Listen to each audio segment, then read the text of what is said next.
अगर वज़ीर तालीम का इस्तीफ़ा आ जाता है तो आपके ख़्याल में सारे जितने भी एहतजाज लोग कर रहे हैं डिस्पर्स हो जाएंगे या फिर इनके मुतालिबात बढ़ जाएंगे? आपने ख़ुद भी बताया कि महंगाई भी बहुत ज़्यादा हो चुकी है वहाँ पर, और आपने ख़ुद ये भी बताया कि बेरोज़गारी भी हद से ज़्यादा बढ़ चुकी हुई है। अब चूँकि उन्होंने अपनी पावर एक्सरसाइज कर ली हुई है और सबको पता भी चल गया है, एक दफ़ा बस क्रिएट कर दिया है इस सीजेपी ने, और मोदी जो है 12 साल से चिमटे हुए हैं इस सीट के साथ। क्या वो उतरना चाहेंगे या उनको पकड़ के उतारा जाएगा? और दूसरा ये भी बताइए, इल्ज़ामात लगाए जा रहे हैं सीजेपी पर, क्योंकि आपको पता है कि वहाँ पर एक नैरेटिव जो है, एक गोदी मीडिया नैरेटिव भी बनाता है। वो कह रहे हैं जी फंडिंग ले रहे हैं, बाहर से पैसे ले रहे हैं, ये एंटी इंडिया लोग हैं जो कि बाहर निकले हुए हैं, ये कॉकरोच हैं। तो आपको क्या लगता है कि इसका कोई इम्पैक्ट आपको नज़र आ रहा है? और ख़ास तौर पर जो बॉलीवुड के स्टार्स जो हैं वो कुछ मैदान में आए हैं इन लोगों की हिमायत के लिए, जैसे कि नसीरुद्दीन शाह की तो हमने बात की है, शबाना आज़मी है, प्रकाश राज हैं, सोनाक्षी सिन्हा है, लेकिन मुसलमान जो फनकार हैं उनकी बड़ी खामोशी हमें नज़र आ रही है। क्या उन पे भी ख़ास किस्म का प्रेशर है कि वो इस तरह से आके इनकी हिमायत नहीं कर सकते? देखिए, ऐसे ही है कि सबसे पहले मैं शुरू करूंगा ये बॉलीवुड के एस्पेक्ट से, क्योंकि आपने पिछले सवाल में भी इनका जिक्र किया है ना, I couldn't cover that. Bollywood के जो एक्टर्स हैं वो अंडर प्रेशर हैं, और मीडिया के लोग भी अंडर प्रेशर हैं। ऐसे लोग जो कि फेस ऑफ द कंट्री हैं, अपनी सोशल फैब्रिक को रिप्रेजेंट करते हैं in any shape, like a cricketer, like a Bollywood actor and thinkers, इनके वो सबके सब अंडर प्रेशर हैं। जब आप कोई भी बात करें जिसमें कि हल्का सा आप ये इशारा दें कि मुल्क में कुछ ठीक होने के लिए की जरूरत है, तो आपको उसका खमियाजा भुगतना पड़े। लाइक अगर एक एक्टर जो है, आई स्टिल रिमेम्बर, उनका नाम नहीं मुझे याद, लेकिन उन्होंने कुछ ऐसा ही ये कहा था कि सिस्टम को जरा बेहतर होने की जरूरत है। तो अगले ही हफ्ते उनकी कोई बिल्डिंग थी, तो बिल्डिंग का एक हिस्सा जो है वो एडमिनिस्ट्रेशन वाले उन्होंने काट दिया था। उन्होंने ये कहा था कि बाकी जमीन तो आपकी अपनी है, लेकिन ये जो हिस्सा है, ये जमीन जो है ये आपकी नहीं थी, तो वो काट के ले गए थे और हम्म। तोड़ दी थी उन्होंने, लिटरली बिल्डिंग तोड़ दी थी। तो वो इकोनॉमिक लॉसेस देते हैं। ऐसे ही जो मुस्लिम बॉलीवुड के एक्टर्स हैं, उनको भी बहुत ज्यादा प्रेशर देखने को मिलता है। और आरएसएस के जो गुंडे हैं वो भी एक प्रेशर हैं इटसेल्फ, उनकी तरफ से बेसिकली धमकियां भी आती हैं कि, और इसीलिए ये सारे के सारे जो लोग हैं ये मजबूर हो जाते हैं कि इनको वो anti Pakistan and anti Islam videos करनी पड़ती हैं, और जिसमें हमें ये नजर आता है कि प्रोपेगेंडा जो है वो एट द हाईएस्ट पीक होता है। People like Akshay Kumar and people like many others, जो कि मजबूरी में और मजबूरी में बहुत सी ऐसी मूवीज कर देते हैं जो कि बाद में रिग्रेट भी करते हैं, लेकिन कहते हैं कि शायद to be on the safe side it was necessary to do that. तो इस तरह के लोग बॉलीवुड में मौजूद हैं। एवरी वॉक ऑफ लाइफ, जो मुआशरे की जो फैब्रिक है उसमें हर एक जगह पे मौजूद है, लेकिन वो कुछ कर नहीं सकते। अब आते हैं इस एस्पेक्ट की तरफ कि क्या सपोर्ट किया जा रहा है, बैरूनी हाथ इसमें शामिल है? तो कतन नहीं। हाँ, ये कहना और ये एक टेंडेंसी शुरू में नजर आई थी कि जिसमें के एल्गोरिदम्स जो हैं सेट हुए थे। Algorithms in terms of India में सोशल मीडिया, जितने भी सोशल मीडियम्स हैं, उन पे जो एल्गोरिदम्स इंडिया के लिए सेट किए थे, वो इनकी फेवर के जो ट्वीट्स हैं या जो पोस्ट्स हैं उनके हक में, इनके जितनी भी पोस्ट्स हैं, ताकि वो ज्यादा से ज्यादा शो हों, ये शुरू में किया गया था। हम्म।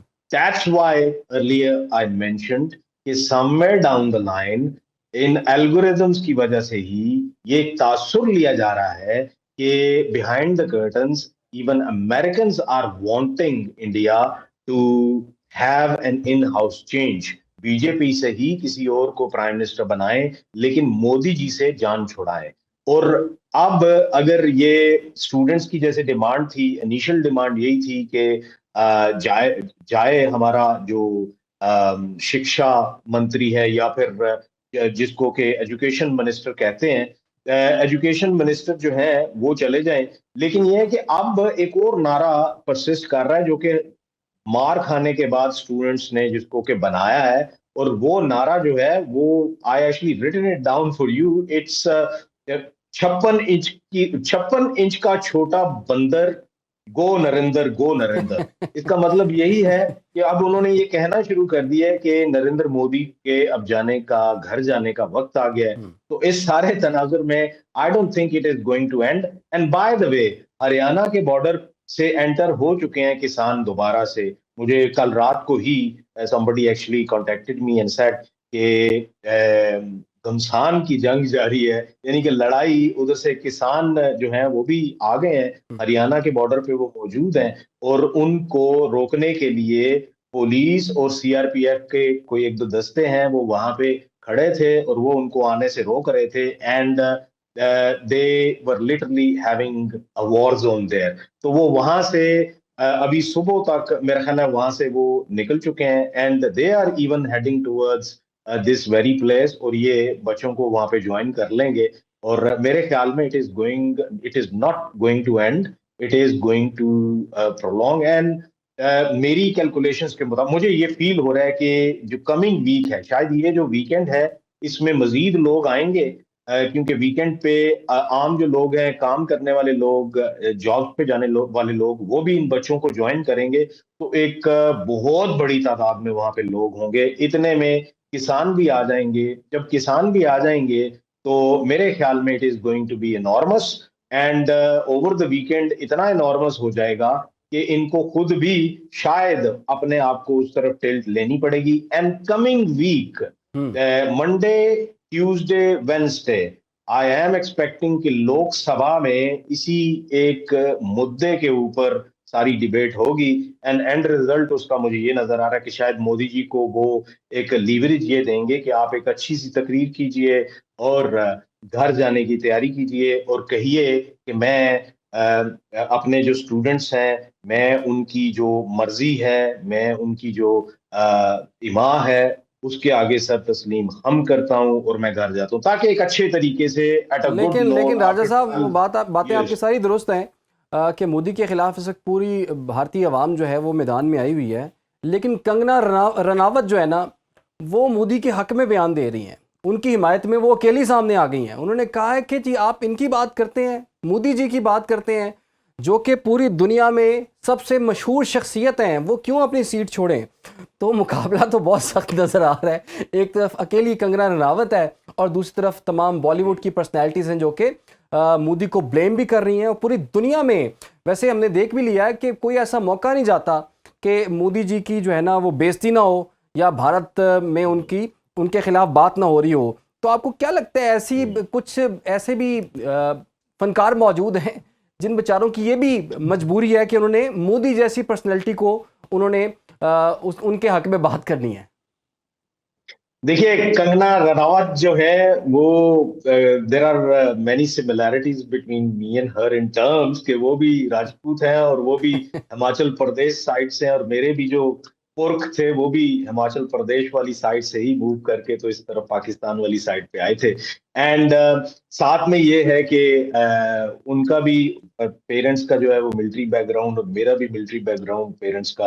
तो वाह। इस सारे तनाजुर में एक चीज तो वाज़ेह है कि उनका जो फिल्मी करियर था वो बहुत बुरी तरह फेल हो चुका था। तो एक ऐसे वक्त में कि जिसमें कि उनको और कोई चीज नजर नहीं आई, हम्म, तो अचानक से हमें वो नजर आई कि वो आरएसएस की आइडियोलॉजी के साथ अपने आप को एसोसिएटेड रखते हुए नजर आई, जिसमें कि उनको ये लगा कि अब शोबिज में तो उनको कोई पसंद नहीं करता, क्योंकि अब उनकी वैल्यू नहीं, क्योंकि उनसे भी अच्छे लोग शोबिज में मौजूद हैं जो कि ज्यादा मोहब्बतें बटोर रहे हैं उनसे। तो उनको ये लगा कि इट वुड बी बेटर कि मैं कुछ उन्होंने फिर कुछ गाने भी गाए जिसमें कि वो इनके जैसे हिम्स होती हैं, अपनी रिलीजियस हिम्स होती हैं इस तरह की, और फिर आरएसएस की शान में कसीदे पढ़ती रहीं। और फिर इस तरह के काम करते हुए फिर आरएसएस के साथ अपने आप को अलाइन करते हुए फिर बीजेपी में एंट्री डालना, और फिर सिस्टम एक ऐसा बना हुआ है जिसमें कि हमें ये नजर आता है कि कैसे धांधली के साथ मोदी जी जो हैं वो बार बार इलेक्शन जीत जाया करते थे। हम्म, धांधली का इस हद तक असर है कि हमें याद होगा कि ये जो रीसेंट इलेक्शन था इसमें एक जगह पे एक वोटर ऐसा भी था कि जिसने के 17 दफा वोट डाला। और वो जो वोटर था वो तस्वीर बेसिकली एक लैटिन अमेरिका में ब्राजील की किसी कोई मॉडल थी, उसकी तस्वीर उसकी जगह लगी हुई थी। तो इस तरह का तो इनका निज़ाम है, जिसकी वजह से कि कंगना रनावत जैसे लोग जो हैं वो भी जीत के तो आगे आते रहे। तो इनको तो जो दोबारा जो एक नई ज़िंदगी मिली कंगना रनावत को, वो तो बीजेपी ने और मोदी जी ने दी थी। तो अच्छा, वो हक बीजेपी और रखती मोदी हैं सरकार कि इन पे बड़ी मेहरबान भी हुई है। आपको पता है कुछ साल पहले इनके बहुत खिलाफ ज़्यादा मेहरबान। एक इनके खिलाफ एक गाना भी आया था कोई, तो वो यूट्यूब से बिल्कुल। हटवाने के लिए बीजेपी सरकार, मोदी साहब खुद बड़ा इंटरेस्ट ले रहे थे कि इसको किस तरीके से हटा लिया जाए।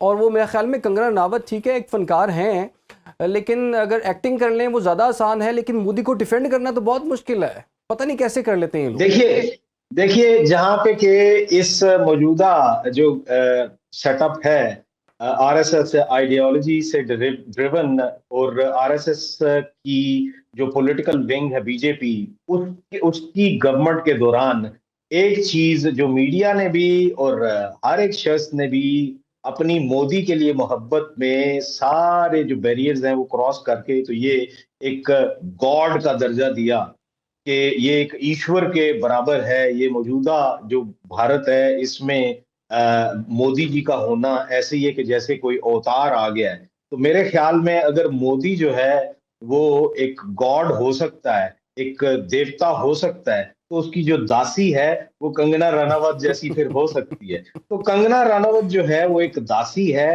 वो देवदासी है, और वो जो देव है वो बेसिकली मोदी जी हैं। तो ये ऑब्वियसली ये वो कहते हैं ना कि अंजुमन सताइश बाहमी, हाँ जी, हाँ ये जी। एक दूसरे की सताइश करने के लिए पैदा पैदा हुए हैं, और ये सब एक दूसरे की सताइश करते हुए आगे भी निकलते रहेंगे। लेकिन ये है कि I think it is the end time hmm. For Modi, क्योंकि बीजेपी का अपना भी एक रूल रहा है, जिसमें कि नरसिम्हा राव को भी हमने देखा कि जैसे ही कोई 75 ईयर ओल्ड की एज को अचीव करता है, तो इट इज डिक्लेयर्ड दैट कि उनको अपने घर जाना चाहिए, रादर देन कि अभी भी लोकसभा में आ जाएं और मंत्राल जो है उसको संभाले रखें और अपना एक इन्फ्लुएंस बनाए रखें। अब Modi ji is nearly 76 year old, पिछले साल 75 साल के हो गए थे, तो उनको इर्द गिर्द से ये बात गश्त सुनाई भी दी गई थी कि भाई साहब आप घर जाइए। और ना सिर्फ ये कि बीजेपी के लोगों ने कहा,